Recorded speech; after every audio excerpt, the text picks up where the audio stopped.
రాజస్థాన్ రాజధాని జైపూర్లో ఓ జ్యువెలరీ దుకాణంలో చోటు చేసుకున్న విషాదకర ఘటన ఆలస్యంగా వెలుగులోకి వచ్చింది. బంగారు ఆభరణాల తయారీ సమయంలో ఏర్పడిన వ్యర్థాలను వెలికితీసేందుకు సెప్టిక్ ట్యాంక్లో దిగిన 8 మంది కూలీలో 4 ప్రాణాలు కోల్పోయారు. మరో 4 తీవ్ర అస్వస్థకు గురై ఆసుపత్రిలో చికిత్స పొందుతున్నారు. ఈ ఘటన స్థానికంగా తీవ్ర కలకలం రేపింది. పోలీసుల కథనం ప్రకారం జైపూర్లోని ఓ ఆభరణాల దుకాణం యజమాని వికాస్ మెహతా తన దుకాణానికి చెందిన సెప్టిక్ ట్యాంక్లో బంగారు వెండి వ్యర్థాలు పెరిగిపోయాయని గుర్తించారు. వాటిని వెలికి తీయాలని నిర్ణయించుకొని సోమవారం 8 మంది కార్మికులను అద్దెకు తీసుకున్నారు.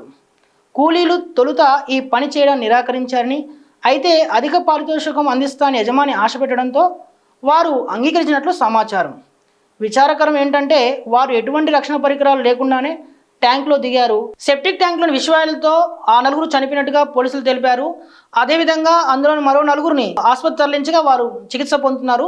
దీనిపై పోలీసులు పూర్తి స్థాయిలో దర్యాప్తు చేస్తున్నట్టుగా మనకు సమాచారం.